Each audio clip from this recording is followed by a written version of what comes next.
write your song on my guitar, yeah. The sweetest part. I met you when I could have sworn you were the one for me. The things are so. 哈，大家好，我是萌萌，欢迎回来我的频道。那这期呢，就是想跟大家分享一下我新年的第一支穿搭视频，然后在这里先祝大家新年快乐，顺便拜个早年。因为腊八节已经过了，那已经可以给大家拜年了，祝大家新春愉快。这一期呢，我主要是想跟大家讨论一下，在借鉴秀场穿搭的同时怎么保暖，因为感觉女装的秀场，尤其是秋冬吧，还经常要露腰、露腿什么的，就可能秀场穿搭它是为了追求整个 look 的完整性，所以会做这样的穿搭选择。那在我们自己借鉴的时候，我就想说怎么能保留秀场本来的那个感觉，然后又可以保暖，不要到处露。那这次呢，我是在 Fabric 上面选了一些单品跟大家分享。Fabric 之前也跟大家分享过很多次了嘛，那它主要是跟国内外比较知名的设计师做限量合作系列。那这次呢，我也是选了几个风格我自己很喜欢、比较适合我的设计师跟大家分享。那首先第一套呢，就是一个结构感的穿搭，我觉得这个穿搭特别适合小个子。我借鉴的是 Versace 的这个秀场的穿搭灵感，因为我觉得小个子就是在穿近几年比较流行的这种廓形大衣的时候有一个问题，就是因为真的身高不太够的情况下，廓形它设计的肯定也是会给高个的人设计嘛，所以它就做的会对于小个子来说更宽，尤其是亚洲人，我们头身比会更差一点，就会真的穿出来像没穿对衣服，或者像穿爸爸的衣服，而不是那种能看明白故意穿的 oversize。 所以我觉得如果是小个子想穿长大衣的话，其实更好选择的是这种有立体剪裁，就是它是结构剪裁，但是它比较收身的这种设计。我觉得像 Dami Doma 的这个有做这个腰带的设计的大衣就非常适合，因为它整个穿出来的感觉，它就很像秀场这种立体但是又有女性曲线的这种感觉，而且它的材质对于秋冬的保暖性也是 OK 的，是90%的羊毛混10%的羊绒，所以我觉得对于穿搭来说是非常友好的一个单品，而且它的长度就我自己穿是合适的，但我觉得小个子其实这种类型的衣服也可以选择更长，就是比如说到脚踝都是可以。那如果实在是觉得不太适合自己这么长的话，他们家还有设计这个屁码就是会更短一些，会更适合小个子的女生。然后我觉得这个大衣唯一需要注意的就是它大衣的这个肩线是溜肩的设计，所以可能对于上半身丰满的女生来说不是很友好。如果怕上半身显壮的话，可以看看是不是适合自己。还有就是它的颜色和领口，就是它的肤色因为跟我的肤色比较近，所以我觉得需要一个层次。那在这里我就穿搭了一个同样是 Dami Doma 的这个衬衫，那这个衬衫我觉得也很好看，它单穿的时候是一个比较松弛的状态，就是有一个阔口这样的，就是看起来很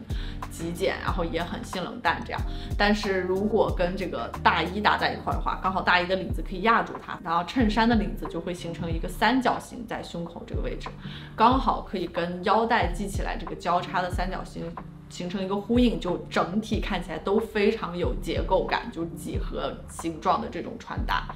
因为我选这件大衣还有一个原因，就是因为我秋天的时候有选一个他们家的西装，我特别的喜欢。就是这个大衣是它的同类设计，算是那个西装呢也是这种交叉腰带的设计，这种呢就不用自己再搭配腰带了嘛。然后我觉得它跟短裙搭配在一块儿也很像，就是 Versace 这个秀场的穿搭感觉。这种呢就可以在过2个月天气比较热的时候来穿，就整个这2件大衣我觉得穿出来的效果都是会显得人骨架很窄非常瘦的这种。然后这套穿搭里头还有一个要注意的就是靴子的选择，就我觉得贴腿靴子会更适合一些，因为也是显得人比较窄的这种感觉吧，就贴腿的靴子也是可以加强这个感觉的。但是贴腿靴子会比较挑腿型，如果对自己的腿型是不太满意，然后想要有修饰感的话，又想保留这种比较有结构感的穿搭，可以尝试马靴，就是不需要完全贴腿也是可以的。就只要这个靴子不是特别圆润很柔和的那种设计，就比较硬朗一点，然后军装风格一点的靴子其实都是可以的。那接下来的第2套呢，我觉得就是格局打开，因为参考女装秀场，我觉得露个什么腰和腿嘛。那其实可以去参考一下男装秀场，尤其是现在很多男装设计的也是性别比较模糊，因为有很多秀场男装也会请女模，然后女装秀场有的时候也会请男模这样。那比如说像 Celine 的这一季，它的那个少年骑士师的这个男装系列，我觉得就非常的适合女生用来参考作为秋冬的穿搭。它的主要特点就是一个哥特式的那种风格，然后叠搭有荷叶边的衬衫和这个毛衫这种。那我自己在穿搭的时候也是这样，叠搭了一个有花色的这种衬衫，然后整体营造比较哥特的感觉，尤其是抽克和耳饰的选择，就这里抽克和耳饰是强调这个哥特风格感觉的重点。然后还有就是袜子，就是男装的话，现在比较流行的也是穿一个白色的袜子，其实女生也是可以借鉴的，搭配德比鞋，而且这个白色的袜子还可以跟这个衬衫呢作为一个呼应。然后在参考男装的搭配的时候，我觉得是有些细节对于女生来说要做调整的。就比如说秀场里头，大家看到这个男生他都是穿一个比较大的这种西装啊或者皮衣，可能对于女生来说它太硬朗了，那我们就可以换成像 Paprika 跟韩国设计师黑明汉合作的这种小香风格的这种西装套装。那这个外套呢，它就是保留了直线条的剪裁，就是又中性，但是它又整个比较收身，外加它花呢外套的材质，我觉得就是在女性化和中性之间做了非常好的平衡。然后这个风格呢，对于大部分女生来说也特别的友好，完全可以用在参考男装的穿搭中作为外套的一个替换。那接下来的一套就是驼色大衣的搭配方式了，因为我觉得驼色大衣还挺值得讨论的。这个单品应该是每个女生衣橱里都有的，但是它特别容易穿不好，就要么就是穿的很臃肿，或者要么就是穿的很老气，很难把它穿的很年轻化。然后我在这里就想说，怎么把这种大衣类型的，特别是驼色的大衣穿的不要那么有年代感或者有年纪感。那这里的话，我觉得选择材质是一个挺重要的点，就比如说裤子的选择。那如果是参考北欧的穿搭，就穿那种很拖地垂坠感的西装裤，大家看模特图会觉得哎呀很好看，很性冷淡，就大女人的那种感觉。但其实像我们一穿上就经常容易就重心很低，看起来很没有精神，整个人往下垮。所以我觉得比较适合亚洲人的其实是穿这种有皮质设计的裤子，就比如说我这条它是牛仔裤和皮质拼接的嘛，就整个穿起来人的精神就会往上提，也可以说视觉重心会往上提。特别是搭配一个同色系的这个靴子，它远看的时候就会有一点像这个靴子就是直接到大腿处，就能拉长你的腿部线条，所以整个人看起来会很挺拔。这样就像我这套的话是参考的 Peter Do 它的这个拼接牛仔的这种设计方式嘛，然后在内搭的穿搭方面呢，就直接呼应裤子上已经有的颜色，比如说黑色的内搭啊，或者说就跟牛仔色差不多这种蓝色的内搭都是可以的。这样的内搭的好处，我觉得完全可以驾驭所有偏温柔挂的大衣，比如说我身上这件它无领的设计。那这件大衣的设计师其实还挺有来头的，叫 Jean-Paul Not， 他曾经在桑罗汉工作了12年，也曾经跟伊夫桑罗汉本人一起负责过左岸的项目。然后他整个这个设计呢，其实就非常的法式。虽然说它是无领的设计，但是它有单独配一个同样呢子的围巾和腰带。那在这里我自己比较喜欢的穿搭方式是围一个围巾，把它敞开穿这样。但如果喜欢更法式一点的穿搭的话，其实可以把它系起来，然后搭配一个这种贝雷帽啊，或者说你自己喜欢的比较温柔的这种帽子都是可以的。这样看起来的话，就是比较成熟的这种很左岸的这个穿搭的风格。然后这个大衣呢，除了驼色之外，还有枫叶红的这个颜色。我觉得枫叶红这个颜色还挺适合春节的时候，就是比如说回家拜年啊，或者说跟亲戚吃饭的时候来穿搭。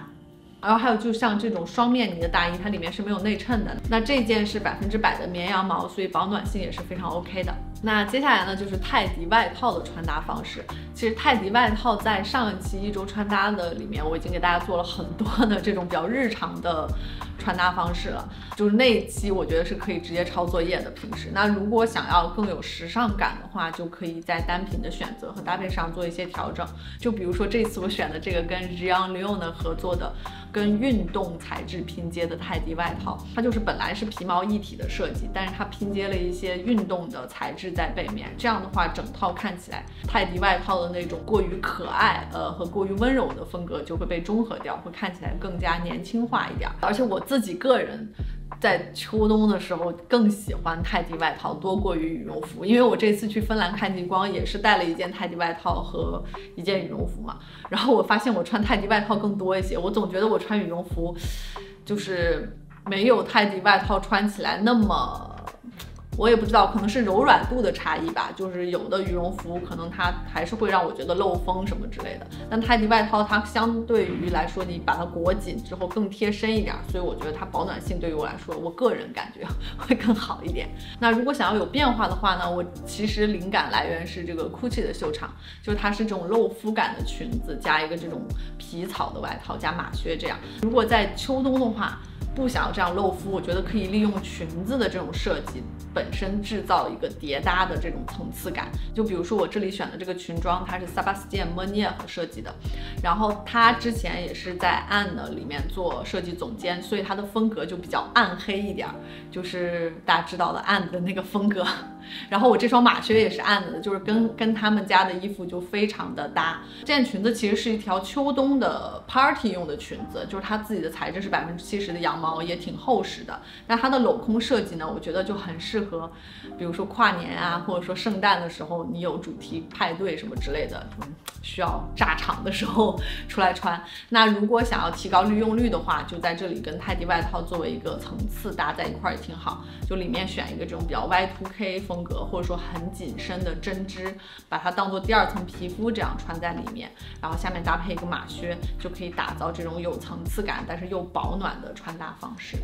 那如果觉得这种穿搭方式不是非常好驾驭的话，其实也可以就是像我之前的日常穿搭一样，就穿一个牛仔裤搭一个基本款的保暖的羊毛衫，然后搭一个军靴，这样的话就会像 Celine 的秀场这种比较日常的感觉。那最后一套穿搭呢，就是秋冬我们这里最常见的全黑穿搭的类型。那全黑穿搭的话，我觉得皮裙和及膝的皮靴是特别好选择一个单品，因为它们叠在一块儿，再加袜子，相当于你下半身会有3层的这个厚度。就秋冬的时候，真的就是下半身暖起来，就特别是脚暖的话，对于保暖真的是一个很重要的点。然后这一套我的灵感就是 Isabelle Marant 她的秀场的这个穿搭灵感，它也是这种高腰线的一个外套，就是同色但不同材质的这种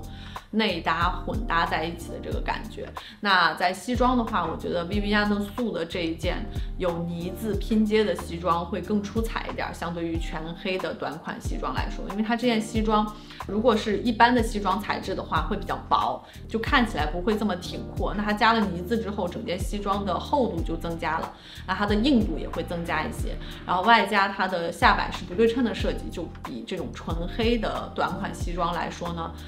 可以更好打破沉闷感。就因为模特一般都长得比较利落，就他们对于衣服的驾驭是更容易的。但是比如说像我们长得比较柔和的话，可能需要衣服更利落一点，来中和我们自己这个柔和一点的长相。所以我觉得这件西装还蛮好作为这种短款西装的选择。然后我里面就是同样的搭配一个皮裙和这个皮靴，然后整个这一套我觉得视觉重心就会非常靠上，因为整个腰线非常高嘛。那相对于同样花呢设计但是中长外套搭在一块儿，大家就可以看这个效果对比就不一样。中长外套的话，你视觉重心就会往下走，虽然说它也是很好看的，就很 chic 的，但是相比于选择一个短款的外套来说，这么搭配的话，短款外套的视觉重心会更往上，会显得人腿更长。然后像全黑穿搭的话，我觉得发型也特别重要，尤其是黑发色，像我这种深发色，而且现在这个长度刚好在锁骨嘛，就是对，跟大家说一下我最近这个发型，我就才剪了刘海嘛，我就想让它剪短一点，结果我给 Tony 强调了一下我要剪短一点，结果他就剪得过短，就本来应该在这儿，就他剪到线面上面去了，所以我现在的刘海有一点难处理。Anyway， 就是这一套的穿搭就是头发其实是需要扎起来比较好，如果是黑发色的话，因为这样头发和衣服就不会粘在一起，看起来视觉重心会更高一点。然后可以加一个比较明显的耳环，就是在整套里面远看也能看出来的这种耳环，这样的话你的视觉重心会更往上提。其实比如说在耳朵或者说脖子这里增加配饰，也是一个提高视觉重心的方式。就如果你们没有这种短款的衣服，或者说高腰线的衣服的话，就是稍微在耳朵和脖子这里多做一些装饰，也是一个把比例变好的方法吧。好了，这期差不多就是跟大家分享的，在参考秀场的穿搭的同时，怎么样能做到秋冬更保暖一些的方式吧，就是我自己目前能够想到的。那希望这期的视频对于大家的穿搭有一些帮助。那再一次祝大家新春愉快，我们下期再见，拜拜。